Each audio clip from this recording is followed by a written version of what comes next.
Shalom, bagaimana kabarnya hari ini anak-anak yang dikasih oleh Tuhan? Wah, Bapak berharap hari ini kita semuanya sehat dan semangat untuk belajar kebenaran firman Tuhan. Oke? Nah, sebelum kita memulai pelajaran kita hari ini, mari kita berdoa terlebih dahulu ya. Sama-sama kita berdoa dan ditutup matanya. Segala puji syukur hanya bagimu Tuhan. Di hari ini kami akan melanjutkan pelajaran kami dan memulainya di dalam kuasa-Mu. Biarlah kiranya Tuhan tolong kami, berikan kami hikmat dan kepintaran untuk mengerti akan kebenaran firman Tuhan yang kami pelajari. Ajari kami juga untuk dapat melakukannya di dalam kehidupan kami, supaya nama Tuhan dipermuliakan. Di dalam nama Tuhan Yesus Kristus kami bersyukur dan berdoa. Amin. Nah, anak-anak yang dikasih oleh Tuhan, kita akan belajar tentang manusia yang diampuni dan diselamatkan. Sudah pasti diselamatkan oleh Tuhan. Nah, yang menjadi pertanyaan di dalam hidup kita, kenapa ya manusia itu diampuni dan diselamatkan oleh Tuhan? Padahal manusia sering sekali berbuat dosa, membuat hati Tuhan itu menjadi sedih. Ya, Tuhan itu sering kecewa karena perbuatan manusia yang jahat. Nah, jawabannya adalah karena manusia diciptakan Tuhan serupa dan segambar oleh Dia. Nah, hal itu tertulis di dalam Kejadian 1 ayat 27 anak-anak. Maksudnya itu serupa dan segambar. Jika kita baca di dalam kitab Kejadian, di antara segala semua yang Tuhan ciptakan, hanya manusialah yang diciptakan Tuhan dengan tangannya. Yang lainnya diciptakan Tuhan itu dengan firman. Dia berkata-kata, maka apa yang dikatakan Tuhan itu pun jadi. Tetapi manusia itu dibentuk seperti wajahnya Tuhan, karakternya Tuhan, ya, supaya manusia itu mencerminkan kemuliaan Tuhan. Tetapi karena manusia itu jatuh dalam dosa, manusia itu tidak dengar-dengaran dan tidak taat kepada Tuhan, sehingga kemuliaan itu menjadi hilang. Ya, karakter ilahi itu pun menjadi hilang di dalam manusia. Oleh karena itu, Allah berinisiatif untuk menebus manusia supaya manusia itu kembali dapat diselamatkan oleh Tuhan. Supaya manusia itu tidak semuanya mati binasa. Ya, di dalam Yohanes pasal 3 ayat 16 kita tahu semua bahwa yang penting ketika orang percaya sepenuhnya kepada Tuhan, maka dia diselamatkan. Nah, kenapa? Karena manusia itu sangat berharga dan sangat istimewa di pemandangan Tuhan. Makanya itu Tuhan merencanakan sebuah rancangan karya keselamatan bagi manusia. Oke? Nah, anak-anak yang dikasihi oleh Tuhan, sadarilah dalam diri kita bahwa kita ini pun sangat istimewa dan berharga di mata Tuhan, sangat dikasihinya. Oleh karena itu, marilah kita sama-sama menghargai dan menghormati karya pengampunan dan keselamatan Tuhan. Amin. Oke? Selanjutnya dikatakan bahwa Allah itu adalah Allah yang penuh dengan kasih. Ya, karena Allah adalah kasih. Allah senantiasa peduli dan mengasihi manusia yang telah jatuh ke dalam dosa. Sehingga manusia yang diselamatkan oleh Tuhan itu bukan karena usaha manusia. Ingat, bukan karena usaha manusia, tetapi oleh karena anugerah Tuhan semata.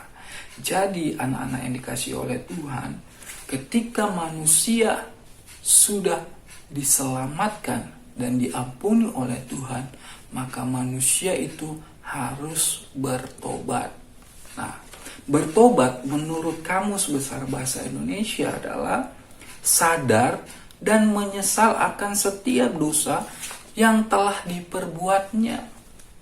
dan berniat memperbaiki tingkah laku agar hidupnya menjadi hidup yang lebih baik dan sesuai dengan jalan atau agama yang benar. Nah, itu pengertian bertobat menurut KBBI.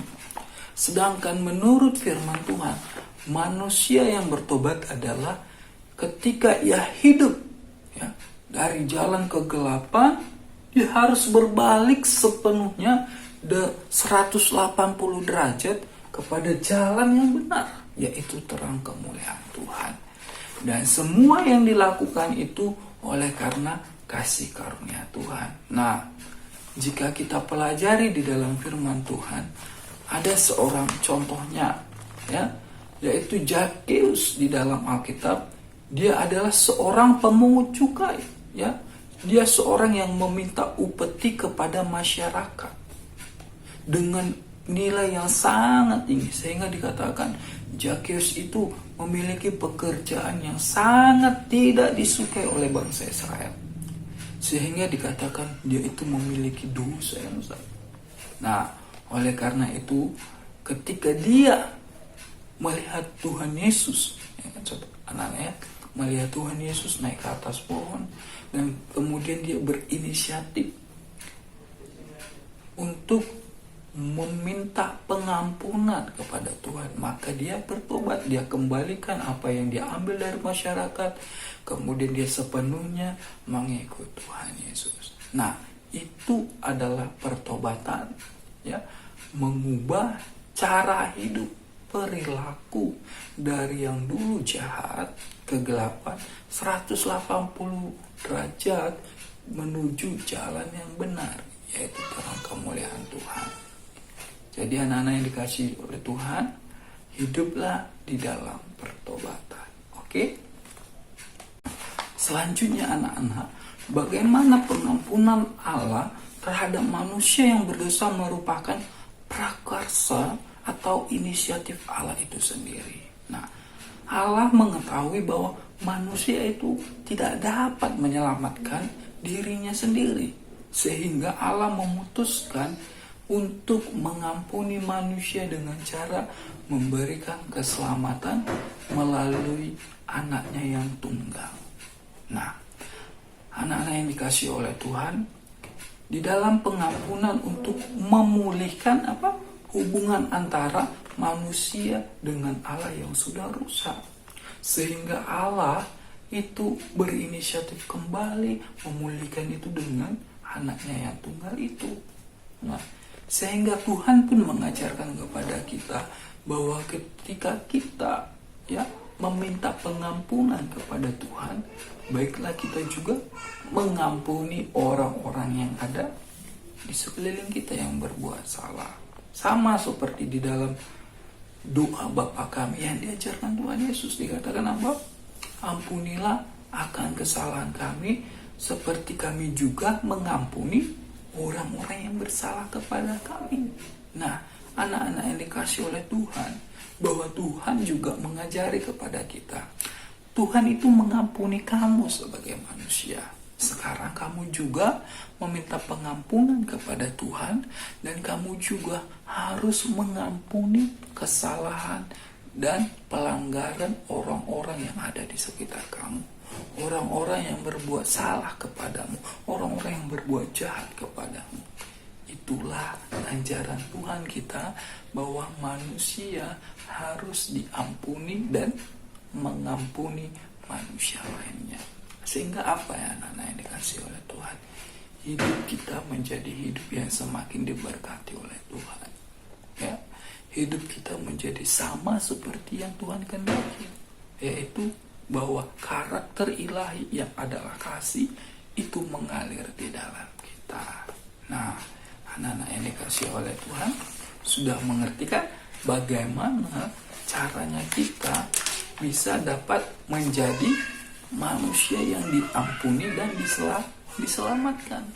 Sekali lagi Bapak mengingatkan bahwa keselamatan itu bukan usaha kita, ya. Keselamatan itu adalah prakarsa Allah sendiri, inisiatif Allah sendiri bagi kita. Sehingga kita harus menghormatinya itu, karena itu anugerah Allah di dalam hidup kita. Dan ketika Tuhan mengampuni kita, hendaklah kita juga mengampuni orang-orang yang bersalah kepada kita. Supaya apa? Keselamatan yang Tuhan berikan menjadi sempurna di dalam hidup kita. Amin. Amin. Nah, sebentar kita akan akhiri pelajaran kita hari ini. Mari anak-anak yang dikasih oleh Tuhan, tetap ingat ya, bahwa ketika Allah mengasihi kita, ya, Allah mengasihi kita dengan sangat, marilah kita sama-sama menghormati dan mengasihi Tuhan juga lebih dalam lagi. Oke? Nah, sebelum kita akhiri, mari kita berdoa dulu supaya Tuhan memberkati pelajaran kita hari ini. Mari kita semua tutup matanya dan ikuti Bapak berdoa ya. Oke. Terima kasih Tuhan untuk pelajaran hari ini. Kami sangat bersyukur untuk semakin mengerti akan firman Tuhan, bagaimana Tuhan bekerja di dalam hidup kami, dan semuanya itu adalah anugerah Tuhan. Kiranya Tuhan tolong kami supaya kami semakin mengerti dan semakin melakukan firman-Mu dalam hidup kami. Dalam nama Tuhan Yesus Kristus, kami akhiri pelajaran hari ini. Amin. Oke, pelajaran kita sampai hari ini. Jangan lupa untuk selalu mengerjakan tugas, selalu pakai masker jika keluar, dan selalu dengarkan dan ikuti nasihat orang tuanya. Oke, anak-anak yang dikasih oleh Tuhan, tetap semangat belajar supaya Tuhan selalu tolong kita semua. Tuhan memberkati kita semuanya. Shalom.